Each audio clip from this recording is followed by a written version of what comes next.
Children, myself Mrs Jain और मैं आपको यहाँ पर केमिस्ट्री पढ़ाऊँगी for class 12। These exclusive videos are for class 12th CBSE board. Those who are facing their board exam in the month of February or March, तो तब ये videos आपको हेल्प करेंगे। नाउ सबसे पहले आज हम स्टार्ट करेंगे ऑर्गेनिक केमिस्ट्री से। And before starting with the class 12th organic chemistry, मैं आपको कुछ कॉन्सेप्ट सिखाऊंगी जो क्लास 11th के आपको 12th में यूज़ होंगे। तो कॉन्सेप्ट्स ऑफ क्लास 11 जो कि यूज़ होंगे क्लास 12th के अंदर में इन ऑर्गेनिक केमिस्ट्री। पहला कॉन्सेप्ट है आपका, दैट इज जब भी आपको बॉइलिंग पॉइंट डिटरमाइन करते हैं। First concept is boiling point. Boiling point organic chemistry हो चाहे कुछ भी हो, ठीक है, हमेशा डायरेक्टली प्रोपोर्शनल होता है मॉलिक्यूलर मास के। जैसे जैसे मॉलिक्यूलर मास बढ़ता जाएगा बेटा, मॉलिक्यूलर मास बढ़ता जाएगा, बॉइलिंग पॉइंट भी बढ़ता जाएगा। तो सबसे पहला कॉन्सेप्ट है बॉइलिंग पॉइंट, जो कि डायरेक्टली प्रोपोर्शनल होता है मॉलिक्यूलर मास के। जैसे जैसे मॉलिक्यूलर मास बढ़ेगा, बॉइलिंग पॉइंट भी बढ़ता चला जाएगा। जैसे मान लीजिए आपको कंपेयर करने को आता है पेंटेनॉल है एंड हेक्सेनॉल। पेंटेनॉल है और हेक्सेनॉल है। नाउ एवरीबॉडी नोज पेंटेनॉल मतलब 5 कार्बन और हेक्सेनॉल मतलब 6 कार्बन। तो हेक्सेनॉल का बॉइलिंग पॉइंट ज़्यादा है ओवर पेंटेनॉल। नेक्स्ट आ जाता है आपको, अगर ऑलमोस्ट सेम मॉलिक्यूलर मास है, ऑलमोस्ट सेम मॉलिक्यूलर मास है, बहुत ज़्यादा अंतर नहीं चाहिए, मतलब 10-12 यू का भी अंतर हो तो चलेगा।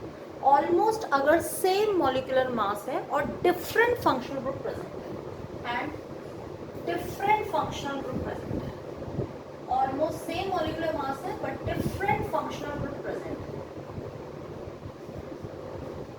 डिफरेंट फंक्शनल ग्रुप प्रेजेंट है, तो सबसे ज्यादा बॉइलिंग पॉइंट ऑर्गेनिक केमिस्ट्री में होगा कार्बोक्सिलिक एसिड के लिए। सबसे ज्यादा बॉइलिंग पॉइंट हो जाएगा कार्बोक्सिलिक एसिड के लिए, followed by alcohol, followed by ketone, followed by aldehyde, followed by ether, followed by haloalkane, followed by hydrogen. पहला रूल तो बेटा कहता है कि बॉइलिंग पॉइंट डायरेक्टली प्रोपोर्शनल है मॉलिक्यूलर मास के, बट अगर ऑलमोस्ट सेम मॉलिक्यूलर मास हो, 10-12 यू का अंतर हो तो कोई फर्क नहीं है। अगर सेम मॉलिक्यूलर मास है और डिफरेंट फंक्शनल ग्रुप प्रेजेंट है, चारों चैप्टर का करेक्टिव आ सकता है, तो सबसे ज़्यादा बॉइलिंग पॉइंट होता है कार्बोक्सिलिक एसिड के लिए, देन होता है अल्कोहल के लिए, देन होता है ketone, then aldehyde, then ether, then haloalkane और सबसे लास्ट में आ जाते हैं आपके hydrocarbon. Now the reason, alcohol and carboxylic acid undergoes extensive hydrogen bonding. उसमें भी कार्बोक्सिलिक एसिड में ग्रेटर एक्सटेंट तक हाइड्रोजन बॉन्डिंग है एज कंपेयर टू अल्कोहल, ठीक है। तो अल्कोहल में कम हाइड्रोजन बॉन्डिंग है और एसिड में ज्यादा है, इसलिए इसका बॉइलिंग पॉइंट ज्यादा है। कीटोन और एल्डिहाइड में जो फोर्स ऑफ अट्रैक्शन होते हैं वो होते हैं डायपोल डायपोल। इसमें जो होते हैं वो होते हैं डायपोल डायपोल डायपोल। डायपोल मतलब वो मॉलिक्यूल जिसमें दो पोल प्रेजेंट होंगे, एक पे पॉजिटिव चार्ज होगा, एक पे नेगेटिव चार्ज होगा। और डायपोल मतलब एक पे एक्चुअली होता है पार्शियल पॉजिटिव और एक पे हो जाता है पार्शियल नेगेटिव चार्ज। इस तरीके उसको बोलते हैं dipole dipole force of attraction, dipole dipole force of attraction. इसमें भी कीटोन का ज्यादा बॉइलिंग पॉइंट है क्योंकि इसका मोर पोलर बिहेवियर है, मोर पोलर है, तो ये ज्यादा पोलर है इसलिए इसका बॉइलिंग पॉइंट ज्यादा होता है as compare to aldehyde. Next ether भी थोड़ा बहुत पोलर कंपाउंड है, ether is also polar compound. Then haloalkane भी थोड़ा बहुत पोलर आता ही आता है, पर जितना पोलैरिटी ईथर में है उतना हैलोअल्केन में नहीं है। और ऐसे आपने पढ़ा था RX है तो इस पर आ जाएगा पार्शियल नेगेटिव, इस पे आ जाएगा पार्शियल पॉजिटिव, इसी को हम डायपोल बोलते हैं। और हाइड्रोकार्बन तो मेरे बच्चों है ही नॉन, तो इट इज नॉन पोलर, तो इसका सबसे कम हो जाएगा ना। इसी का एक और पॉइंट है जो आपको क्लास 11 से आता है, अगर ये आइसोमर्स होते हैं, तो आइसोमर्स होते हैं वो compounds which have same molecular formula but different structure formula. तो इसी में तीसरा पॉइंट हम बना सकते हैं for isomers. Now what are isomers? Compounds having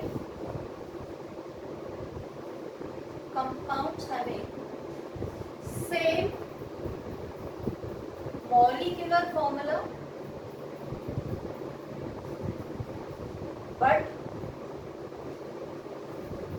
different structure formula। Compound जिनका मॉलिक्यूलर फॉर्मूला सेम होता है बट स्ट्रक्चर फॉर्मूला डिफरेंट होता है, तो वो कंपाउंड जिनका मॉलिक्यूलर फॉर्मूला सेम होता है बट उनका स्ट्रक्चर फॉर्मूला डिफरेंट होता है, उनको बोलते हैं आइसोमर्स। तो अगर आइसोमर्स है तो ऑलमोस्ट मॉलिक्यूलर मास सेम होगा, फंक्शनल ग्रुप भी सेम ही होंगे, तभी आइसोमर्स होंगे। तो for isomers boiling point inversely proportional हो जाता है ब्रांचिंग के, क्योंकि ब्रांचिंग की वजह से सरफेस एरिया इंक्रीज हो जाता है। तो ब्रांचिंग और में यहाँ लिख सकते हैं सरफेस एरिया। तो वी कैन से कि with increase in surface area और with increase in branching boiling point decreases. तो जैसे जैसे आप सरफेस एरिया को इंक्रीज करेंगे बॉइलिंग पॉइंट डिक्रीज होता जाएगा। तो एक वर्ल्ड क्लास एग्जांपल है, जैसे कि पेंटेन है, पेंटेन में 5 कार्बन है और इसका मॉलिक्यूलर फॉर्मूला है C5H12। इसके 3 आइसोमर्स हैं, एक होता है N-पेंटेन जो भी स्ट्रेट चेन में है, फॉर्मूला इज N-पेंटेन। नेक्स्ट हो जाएगा अगर ये ब्रांच के फॉर्म में है, एक ब्रांच आ जाती है तो उसको आप बोलते हैं आइसोपेंटेन।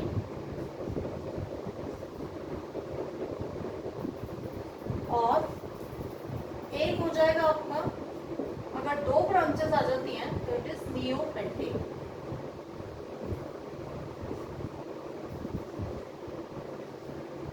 तो for isomers compound having same molecular formula but different structure formula, तो boiling point direct inversely proportional हो जाता है ब्रांचिंग के या सरफेस एरिया के। तो एक ही एग्जांपल है दैट इज पेंटेन का लिया है, एन पेंटेन एक ब्रांच आता है तो आइसो बोलते हैं, और नियोपेंटेन। तो सबसे ज्यादा बॉइलिंग पॉइंट है एन पेंटेन का क्योंकि स्ट्रेट चेन है, सबसे कम सरफेस एरिया है। फिर है आइसो का क्योंकि एक ब्रांच आ गई, सरफेस एरिया इंक्रीज हो गया, और सबसे कम बॉइलिंग पॉइंट है नियोपेंटेन का। N pentane, isopentane and neopentane. तो इसका मैक्सिमम बीटा बॉइलिंग पॉइंट है और इसका मिनिमम बॉइलिंग पॉइंट है। रीजन आपके सामने है कि सरफेस एरिया इंक्रीज हो गया, तो इसका मैक्सिमम बॉइलिंग पॉइंट है और इसका मिनिमम बॉइलिंग पॉइंट है।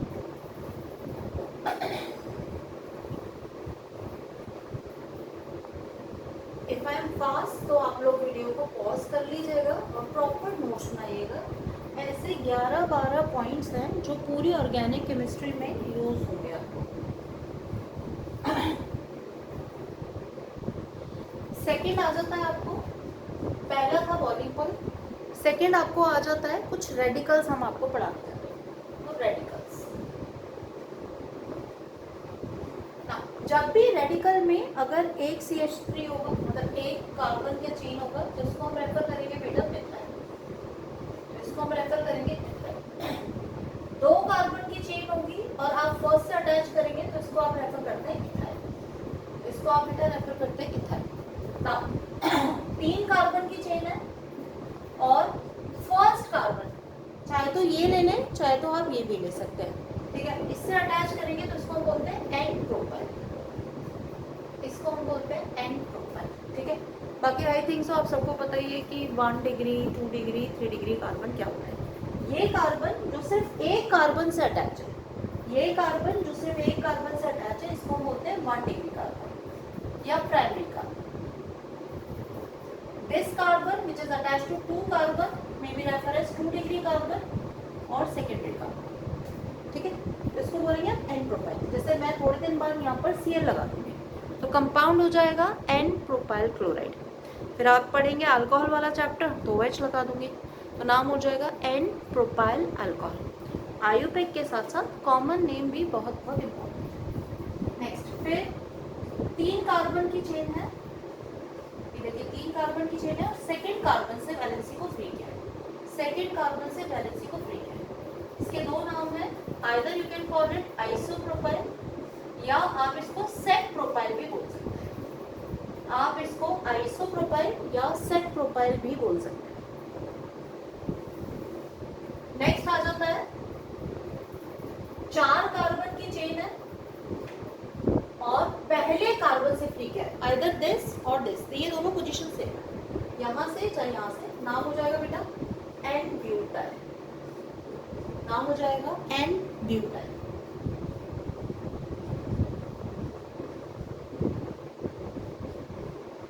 चार कार्बन की चेन है, सेकेंड कार्बन से फ्री क्या है, चाहे तो इससे कर लीजिए चाहे तो इससे कर लीजिए। अब नाम होगा सेक ब्यूटाइल।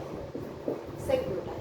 नाउ कॉम्प्लेक्सिटी ये है कि आइसोप्रोपाइल और सेक प्रोपाइल एक ही नाम है क्योंकि वो सेकेंड कार्बन से भी अटैच है और ब्रांच भी आ रहा है, इसलिए आइसोप्रोपाइल सेक प्रोपाइल एक ही नाम है। बट सेक ब्यूटाइल डिफरेंट है और अभी हम बनाएंगे तो आइसोब्यूटाइल टोटली डिफरेंट है। नेक्स्ट, 3 कार्बन की चेन है,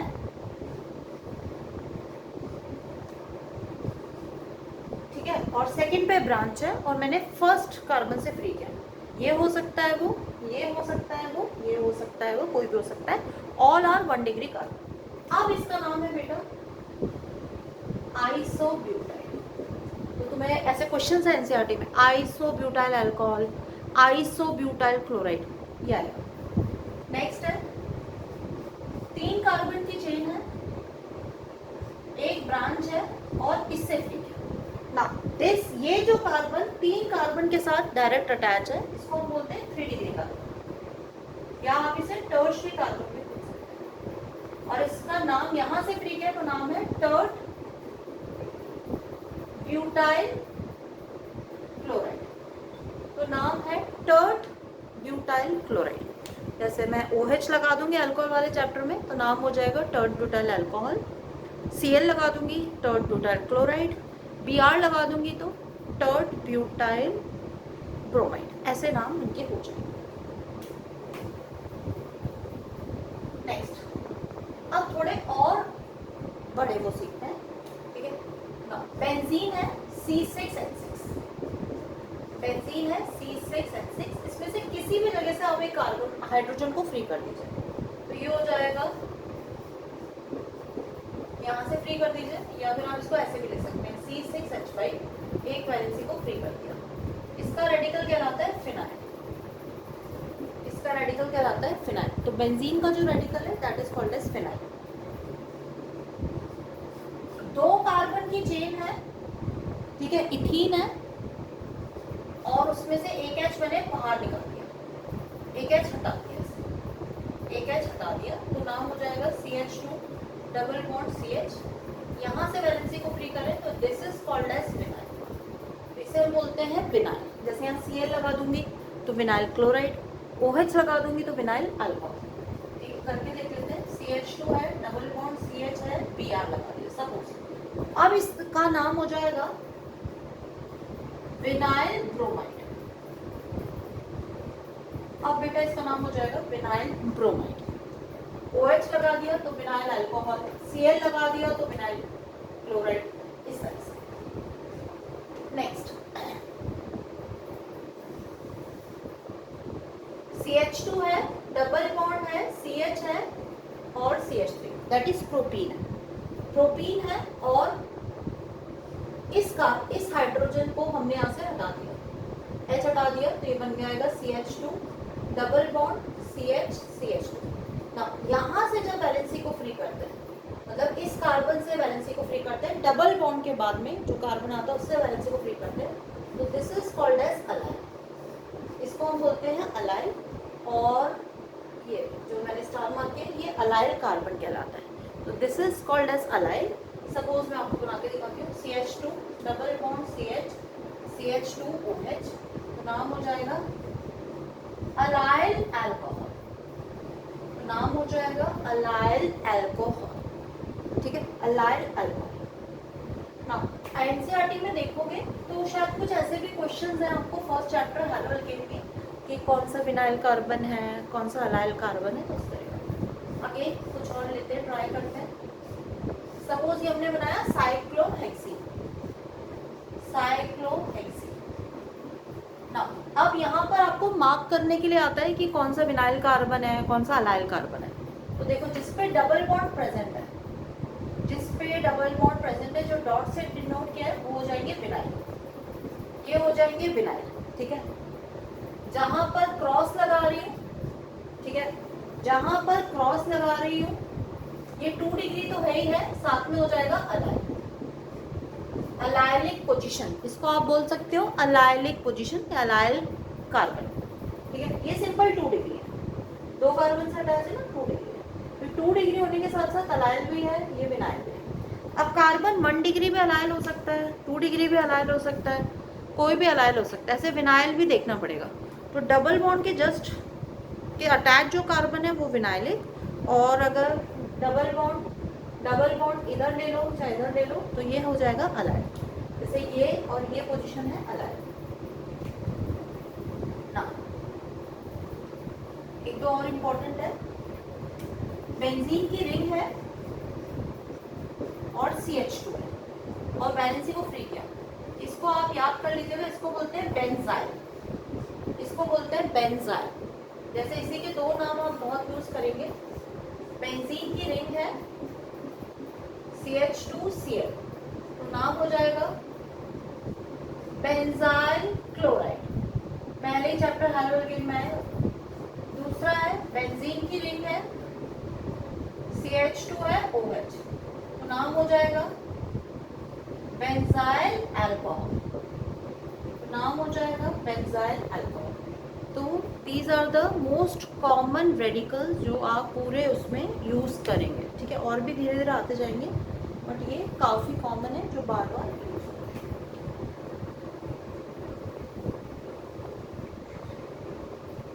इफ आई एम फास्ट तो आप वीडियो को पॉज करके नोट डाउन कर लीजिएगा, और ओरली जितना आप बोलेंगे उतना आपको इजी होता जाएगा ना। तीसरा जो आपको यूज होता है वो होता है मेल्टिंग पॉइंट। तीसरा जो आपको यूज होता है वो होता है melting point. Melting point actually depend करता है कि क्रिस्टल के अंदर में कितना पैकिंग एफिशिएंसी है, तो कितना अच्छे से पैकिंग हुई भी है उसके ऊपर डिपेंड करता है। मेल्टिंग पॉइंट जो है डायरेक्टली प्रोपोर्शनल होता है पैकिंग एफिशिएंसी, जितना अच्छे से पैकिंग हुई होगी उतना ज़्यादा मेल्टिंग पॉइंट हाई होगा। तुम बोलोगे यार मैम हमें कैसे पता यार क्रिस्टल में कैसे पैकिंग हुई है, आई एग्री, ठीक है। तो आपको बेसिक कॉन्सेप्ट क्या समझना है कि जब भी even number of carbon atom होंगे ना तो अच्छी पैकिंग होगी, और अगर अच्छी पैकिंग होगी तो melting point no doubt high होगा। जैसे आयनिक कंपाउंड्स होते हैं उनका मेल्टिंग पॉइंट हाई होता है, क्यों? क्योंकि जिस क्रिस्टल के अंदर में वो पैक होते हैं उसमें एक अच्छी बढ़िया टाइट पैकिंग होती है। तो हमेशा even number of carbon atom जिसमें प्रेजेंट ऑर्गेनिक कंपाउंड है, तो even number of carbon atom has high melting point over odd one due to reason आप दे सकते हैं, due to high packing efficiency, due to high packing efficiency in crystal lattice. एक point हम ये बता सकते हैं कि even number of carbon atom का मेल्टिंग पॉइंट हाई होगा over odd one due to high packing efficiency in crystal lattice.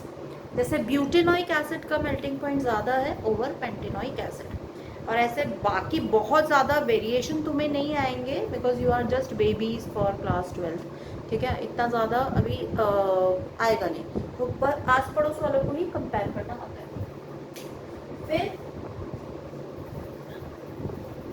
एक फंक्शनल ग्रुप आपने क्लास 11 में पढ़ा था अल्कीन। अल्कीन का जनरल फॉर्मूला होता है CnH2n, ठीक है।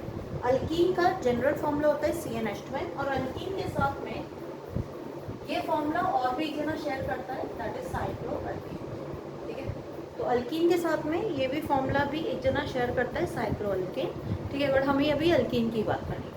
अल्कीन एक स्पेशल टाइप के आइसोमरिज्म एग्जिबिट करेगा, that is geometrical isomerism. Alkyne एक स्पेशल टाइप के आइसोमरिज्म एग्जिबिट करता है, ज्योमेट्रिकल आइसोमरिज्म, जिसमें जो डबल बॉन्ड है उसके अक्रॉस आप ग्रुप्स को रोटेट करते हैं। मैंने बोला अल्कीन करता है तो अल्कीन ही करता है। ठीक है, ये फिक्स रहता है कि कैसा कंपाउंड है, कैसी रिएक्शन को शो करे।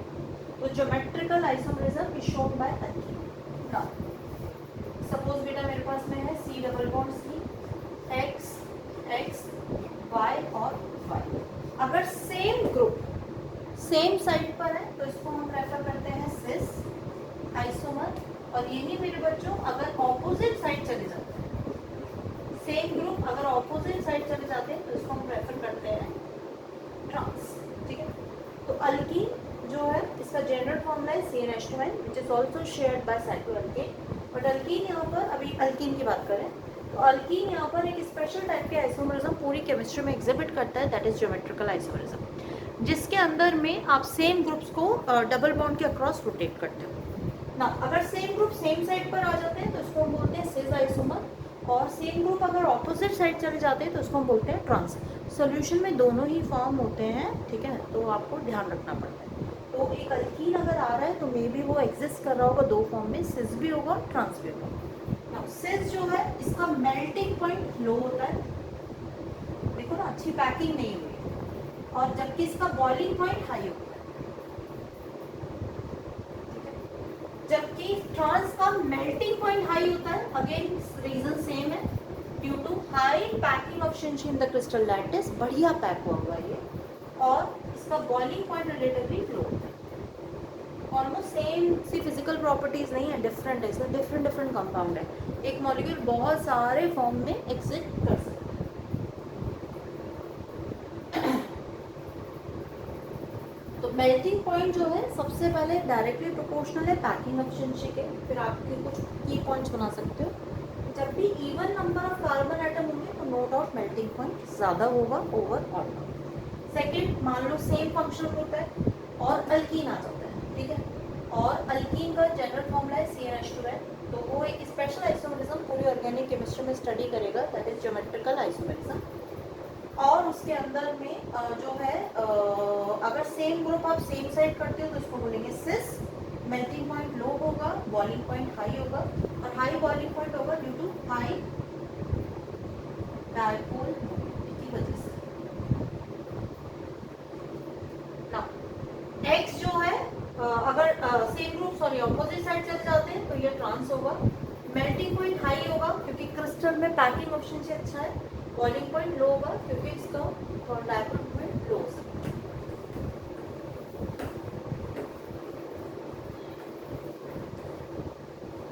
अब बहुत बार एक बात आ रहा है, दैट इज तो थोड़ा सा डायपोल पढ़ेंगे। ठीक है, क्या होता है, तो फोर्थ जो हमारे को यूज होगा बोलता है डायपोल बॉन्ड। जितने भी कोवेलेंट कंपाउंड्स हैं उनके अंदर में जो बॉन्ड आता है वो शेयरिंग से होता है, बट कई बार ऐसा हो जाता है जो बीच का शेयर्ड बॉन्ड है वो स्लाइटली उस तरफ शिफ्ट हो जाता है जिधर मोर इलेक्ट्रोनेगेटिव एलिमेंट प्रेजेंट होता है। जैसे मैं आपके उसी से एग्जांपल दे रही हूँ जो टॉपिक आपको पढ़ने, हेलोअल्केन। हेलोअल्केन मतलब अल्काइल ग्रुप है और साथ में कोई भी हेलोजन प्रेजेंट है, that is fluorine, chlorine, bromine आदि। तो इनके बीच का जो कोवेलेंट बॉन्ड है ये शिफ्ट हो जाता है with in fraction of second towards halogen, क्योंकि मोर इलेक्ट्रोनेगेटिव है। इस वजह से इस पे आता है पार्शियल नेगेटिव। पार्शियल चार्जेस इसलिए आ रहे हैं क्योंकि कंप्लीट बॉन्ड का ट्रांसफर नहीं है, it is only shifting of the bond towards more electronegative atom. ठीक है, तो ये बॉन्ड जो है मोर इलेक्ट्रोनेगेटिव एटम की तरफ शिफ्ट हो गया। तो जो बचा हुआ अल्काइल ग्रुप है बेटा इस पे आ जाता है partial positive. These charges are called as partial charges. Dipole moment की खास बात है, it is a type of vector quantity, तो इसका मैग्नीट्यूड भी होगा और डायरेक्शन भी होगी, इसका मैग्नीट्यूड भी होगा और डायरेक्शन भी। डायरेक्शन की बात करें तो डायरेक्शन हमेशा लाई करेगी from positive to negative side, ऐसा ही एरो बनाना है बच्चों, ठीक है, positive to negative side lie करेगा। और मैथमेटिकल अगर एक्सप्रेशन मतलब मैग्नीट्यूड निकाले तो उसका form dipole moment is indicated by Q, mu is equal to Q into D, where Q is the charge, Q is the charge जो generally आप लोग 1.6 इंटू 10⁻⁻19 कूलम ले लेते हैं, नहीं तो जो दिया होगा उसमें, ठीक है। और डी जो है वो हो जाएगा इंटर एटॉमिक डिस्टेंस, दो एटम के बीच का डिस्टेंस, इंटर एटॉमिक डिस्टेंस।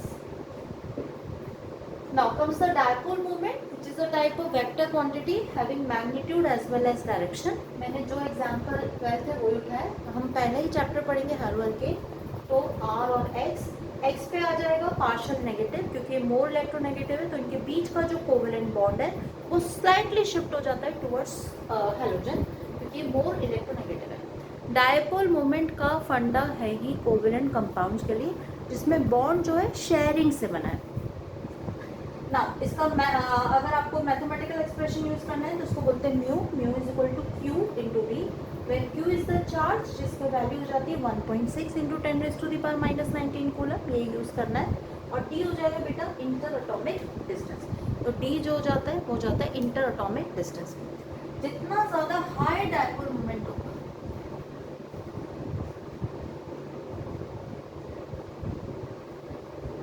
ठीक है, उतना ही ज्यादा कंपाउंड पोलर होगा, मोर पोलर, ठीक है। और जितना मोर पोलर होगा तो उसका बॉइलिंग पॉइंट क्या हो सकता है, थोड़ा ज़्यादा हो सकता है। तो आप ऐसे ही चार पहले इनको स्टडी करेंगे। In coming class I will be teaching you inductive effect, resonance, what are those मतलब mechanisms which are you are going to use in the organic chemistry।